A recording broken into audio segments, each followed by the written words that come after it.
नमस्कार, जी भारत देख रहे हैं आप। मैं हूं आपके साथ कनिका अरोरा। शुरुआत करते हैं हमारे खास पेशकश छोटे में बड़ी बात की, जहां नए तेवर और नए क्लेवर के साथ खबरों का एक नया अंदाज देखने को मिलता है। बड़े मुद्दे, हर बड़ी हलचल पर बात होगी, वो भी बहुत ही कम समय में, क्योंकि शॉर्ट फॉर्म की वजह से आपका समय बचता है और खबरों का दायरा भी बढ़ता है। तो चलिए शुरुआत करते हैं छोटे में बड़ी बात की।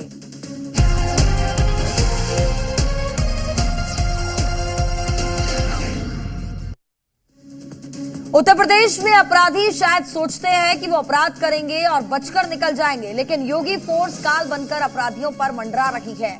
और इसका एग्जाम्पल प्रदेश के 2 शहरों से आया, जहां 2 इनामी बदमाश अब हिस्ट्री बन चुके हैं, क्योंकि उनका गेम ओवर हो गया है। 1 लाख का इनामी सिराज, 50,000 का इनामी जुबैर, दोनों ही अपराध की दुनिया में बहुत ऊपर जाने की सोच रहे थे, लेकिन योगी फोर्स ने सीधे यमराज वाला टिकट काट दिया। सुल्तानपुर का इनामी वांटेड सिराज अहमद सहारनपुर में वारदात को अंजाम देने की फिराक में था। यूपीएसटीएफ को जानकारी मिलने पर घेराबंदी की, जिस पर बदमाश ने फायरिंग कर दी। नतीजा ये हुआ कि पुलिस की पीतल वाली बुलेट सिराज को लगी। सिराज अस्पताल पहुंचा और इतिहास बन गया। आरोपी के पास से हथियार, वाईफाई डोंगल और फोन बरामद हुए हैं। इधर बुलंदशहर में जुबैर उर्फ पीटर ढेर हो गया। लूट डकैती जैसे मामलों में फरार जुबैर रात के अंधेरे में वारदात को अंजाम देने पहुंचा था, लेकिन उसका भी यमराज वाला इंतजाम हो गया। जी मीडिया की टीम मौके पर खड़ी है। इसको शेल्टन होटल बम्बई रोड बोला जाता है। यहाँ पर बदमाशों की और पुलिस की मुठभेड़ होती है। और योगी फोर्स का ये कभी ना रुकने वाला ऑपरेशन लंगड़ा दूसरे जिलों में भी जारी है। आज लखनऊ में बीजेपी की एक बड़ी बैठक हुई। सीएम योगी की अध्यक्षता में हुई इस बैठक में 2027 की रणनीति पर चर्चा हुई और तय हुआ कि कैसे पार्टी बूथ स्तर तक मजबूत हो और एक एक कार्यकर्ता अपना 100% योगदान दे। और साथ ही सीएम योगी ने नेताओं और कार्यकर्ताओं को एक बड़ा टास्क भी सौंपा, क्योंकि 2027 में हैट्रिक लगाना बीजेपी के लिए बड़ी चुनौती है। सीएम योगी ने इसके लिए प्लान तैयार कर लिया है। पार्टी नेताओं और कार्यकर्ताओं से समय समय पर मिल रहे हैं और उन्हें टास्क सौंप रहे हैं। खबरों के मुताबिक सीएम योगी ने घुसपैठिए को निकालने का ब्लूप्रिंट तैयार कर लिया है। बीजेपी के कार्यकर्ताओं और एसआईआर में 100% भागीदारी के निर्देश दिए गए हैं। नेताओं को घर घर जाकर लोगों से मिलने का टास्क सौंपा गया है। संगठनात्मक बैठक है और इस संगठनात्मक बैठक के परिणाम बहुत दूरगामी होंगे। पार्टी के वरिष्ठ नेताओं का कहना है कि बैठक में संगठन से जुड़े मुद्दों पर चर्चा हुई, लेकिन खबर है कि इस बैठक में एसआईआर पर भी चर्चा हुई। सीएम योगी का सख्त निर्देश है कि 31 दिसंबर को लिस्ट जारी होने के बाद बीजेपी से जुड़े लोग अपने अपने बूथ पर चेक कर ले कि कोई फर्जी मतदाता तो नहीं जुड़ गया है, और अगर ऐसा है तो उसके खिलाफ आपत्ति दर्ज करवाए और नाम कटवाए। खासकर बांग्लादेशी और रोहिंग्या पर नजर रखे। मोहन भागवत ने संघ और बीजेपी के रिश्ते पर भी सफाई दी और कहा कि संघ को बीजेपी के चश्मे से देखने की कोशिश ना करें। संघ सिर्फ एक सर्विस ऑर्गेनाइजेशन नहीं है। संघ को समझना है तो संघ को ही देखना पड़ता है। इसके पीछे उनका तर्क है कि ज्यादातर लोग संघ को बीजेपी से जोड़कर समझते हैं। संघ को देखकर नहीं, उसे अनुभव से समझना पड़ता है। बहुत लोगों की ये प्रवृत्ति रहती है कि संघ को बीजेपी के द्वारा समझना, तो बहुत बड़ी गलती होगी। कोलकाता में संघ के 100 वर्ष पूरे होने पर आयोजित कार्यक्रम में मोहन भागवत पहुंचे थे। यहां उन्होंने हिंदू राष्ट्र को लेकर भी बड़ा बयान दिया। ये हिंदुओं का देश है परंपरा से। देश कोई आज का नहीं है, ये सनातन काल से चलता हुआ देश है। संघ प्रमुख ने बीजेपी से जोड़कर संघ नहीं देखने और हिंदू राष्ट्र को लेकर बयान देकर साफ कर दिया कि संघ राजनीतिक संगठन नहीं है। उसका मकसद सनातन के सिद्धांतों के साथ मानवता की सेवा करना है। दिल्ली यूनिवर्सिटी में हलाल प्रोडक्ट को लेकर के विवाद गर्मा गया है। कैंपस के भीतर चल रही दुकानों पर सवाल उठ रहे हैं और अब 2 दिन के अंदर इन दुकानों को बंद करने की चेतावनी भी दी गई है। कुछ छात्र संगठनों ने कैंपस के भीतर ऐसी दुकानों को बंद करने की मांग की है, जिन पर हलाल सर्टिफिकेशन के साथ सामान बेचा जा रहा है। दुकान में घुसकर छात्रों ने पहले प्रोडक्ट को चेक किया, फिर हंगामा किया। ये सारी आइटम यहाँ कैसे बिकेंगे? बताओ आपको इसका मतलब कैसे? बिल्कुल बताइए। हलाल सर्टिफिकेशन बताना। आप लोग जिहाद को सपोर्ट करते हो? आप आतंकवाद को सपोर्ट करते हो? सपोर्ट करते हो तुम? बांग्लादेशियों को सपोर्ट करते हो? प्रदर्शन कर रहे छात्रों ने हलाल प्रोडक्ट की बिक्री को लेकर दुकानदारों को 2 दिनों की चेतावनी दे दी। जब जी न्यूज ने कैंपस में मौजूद छात्रों से बात की तो सुनिए उन्होंने क्या कहा। हलाल सर्टिफाई बंद करना चाहिए इंडिया से, और हलाल सर्टिफाई से जो भी पैसा जा रहा है इस्लामिक कंट्रीज पे जा रहा है। फिलहाल विश्वविद्यालय प्रशासन की तरफ से कोई प्रतिक्रिया नहीं आई है। अब देखना होगा कि छात्रों की चेतावनी पर दुकानदार क्या एक्शन लेंगे।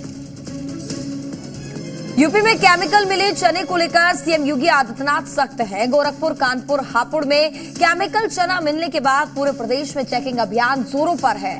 अगर कोई भी लोगों की सेहत से खिलवाड़ करने की जुर्रत करेगा, उसका अच्छे से हिसाब किया जाएगा। यही वजह है कि यूपी में केमिकल चने को लेकर शहर शहर छापेमारी की जा रही है। अलीगढ़ में फूड सेफ्टी विभाग ने दुकानों पर रेड मारी जहां बुने हुए चने बिकते हैं। Food safety and drug administration के अधिकारी हैं, वो अचानक इस मंडी में पहुंचे हैं और वो बड़ी मात्रा में यहाँ भुने हुए चने रखे हुए हैं, क्योंकि इसी तरह के चने जो कानपुर में मिले थे, उन चनों में केमिकल पाया गया था। ये केमिकल चना दिखने में जितना खूबसूरत होता है उतना ही खतरनाक भी होता है। चमक बिल्कुल बढ़ जाएगी और खूबसूरती इसकी बढ़ जाएगी, आकर्षक लगेगा। वो चना प्रथम दृष्टया बहुत ही आकर्षक प्रतीत होगा और किसी प्रकार से उसका रेसिड्यू हाथ पे अगर उसको लेते भी हैं, मलते भी हैं, तो कोई अवशेष उसका हाथ में नहीं आता है। इससे पहले गोरखपुर में केमिकल चने के खुलासे के बाद कानपुर, हापुड़ में केमिकल चने बरामद हो चुके हैं। ये काला कारोबार करने वाले लोगों की सेहत से खिलवाड़ कर रहे हैं, जिसका हिसाब अब योगी फोर्स करेगी। अरावली सिर्फ पर्वतों की श्रृंखला नहीं, बल्कि उत्तर भारत की जीवन रेखा है। जंगल जानवरों के लिए सहारा है, भूजल का मुख्य आधार है, लेकिन अब अरावली सियासत, कानून और पर्यावरण के टकराव का केंद्र बन गई है। सोशल मीडिया से लेकर सड़कों तक संग्राम है। दरअसल अरावली पर केंद्र सरकार के एक फैसले पर बवाल मचा हुआ है, जिसमें सरकार ने अरावली पर्वतों की परिभाषा ही बदल दी है, जिसके मुताबिक अब 100 मीटर या उससे अधिक ऊंचाई वाली पहाड़ियां ही अरावली पर्वत श्रृंखला का हिस्सा मानी जाएंगी। 100 मीटर से कम ऊंचाई वाले टीले, छोटी पहाड़ियां और गैपिंग एरिया को अरावली की परिभाषा में शामिल नहीं किया जाएगा। सरकार के इस परिभाषा के बाद से ही विवाद बढ़ गया है। दरअसल खनन कार्य के लिए सरकारी मिलीभगत से 100 मीटर या उससे ऊंची पहाड़ियों को भी 60 मीटर या 80 मीटर दिखाकर सरकार से परमिशन ले लेते हैं और ये पहाड़ी नापने के लिए अल्टीमीटर का इस्तेमाल करते हैं, जो कि गलत है। ऐसे में अब सोशल मीडिया पर हैशटैग सेव अरावली भी ट्रेंड कर रहा है। जब तक फैसला वापस नहीं लेगी तब तक आंदोलन जारी रहेगा। फालतू की बात करते हैं। 2024 में भारतीय जनता पार्टी की सरकार है। दिलचस्प बात यह है कि जिस फैसले को कांग्रेस नेता बेकार बता रहे हैं, साल 2002 में इस परिभाषा के तहत गहलोत सरकार ने अरावली में खनन की इजाजत दे दी थी। छत्तीसगढ़ के पेंड्रा में रात के सन्नाटे में शहद की खुशबू एक जंगली मेहमान को खींच लाई। राइस मिल के भीतर भालू घुस गया और सुबह उसे देखते ही पूरा इलाका दहशत में आ गया। ये भालू देर रात राइस मिल परिसर में घुस आया। भालू का मकसद था मधुमक्खियों के छत्तों से जमा शहद खाना। ये देखिए, राइस मिल परिसर में बने टीन शेड पर इतने सारे मधुमक्खियों के छत्ते लगे हुए थे, जिनकी तरफ भालू खींचा चला आया और टीन शेड पर चढ़ गया। लेकिन बेचारा भालू इतने सारे छत्ते देखकर सहम गया। पूरी रात टीन शेड पर ही चिपका रहा। सुबह जब राइस मिल खुली तो चौकीदार और कर्मचारियों ने करीब 25 फीट ऊंचे टीन शेड पर भालू को बैठे देखा। मिल में हड़कंप मच गया। सूचना मिलते ही मौके पर वन विभाग की टीम पहुंची। भालू को रेस्क्यू कर जंगल में छोड़ा गया। असम में विधानसभा चुनाव नजदीक है। ऐसे में असम को साधने के लिए पीएम मोदी मिशन पर है। आज उन्होंने असम में 10,600 करोड़ रुपए के प्रोजेक्ट की नींव रखी, तो वहीं कांग्रेस पर सियासी बाण छोड़कर चुनावी जंग का शंखनाद भी कर दिया। पीएम मोदी ने कांग्रेस पर घुसपैठियों को पनाह देने और देश विरोधी सोच को आगे बढ़ाने का आरोप लगाया। ये कांग्रेस अब भी देश विरोधी सोच को आगे बढ़ा रही है।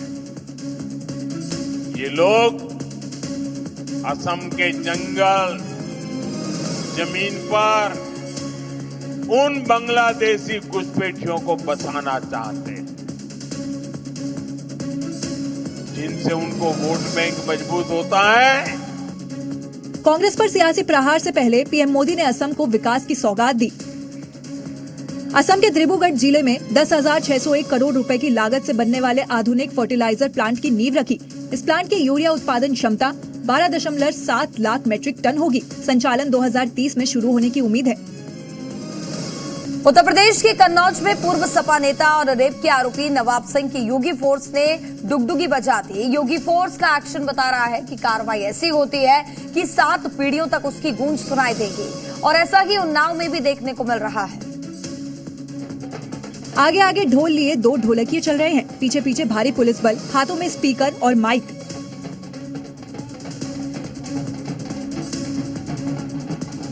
उन्नाव की सड़कों पर मकरंद नगर में पुलिस डुगडुगी बजाते हुए ऐलान करती हुई नजर आई। ऐलान नवाब सिंह यादव की संपत्ति कुर्क करने का। जिलाधिकारी महोदय कन्नौज के आदेश दिनांक 30/12/2025 के क्रम में आज 21/12/2025 को कुर्क किया जा रहा है। डुगडुगी बजाते हुए नवाब सिंह की उस संपत्ति पर पहुंची, ताला निकाला और कुर्की का नोटिस लगा दिया। कुर्की गई संपत्ति की कीमत करीब 8 करोड़ रुपए बताई जा रही है। डीएम के आदेश पर हुई इस कार्रवाई से संदेश भी दे दिया गया कि योगी राज में अपराध करोगे तो 7 पीढ़ियों तक भुगतना पड़ेगा। नवाब सिंह यादव रेप और गैंगस्टर मामले में पिछले 1 साल से सलाखों के पीछे हैं और बाहर डुगडुगी बजाकर उसकी संपत्तियों को कुर्क किया जा रहा है।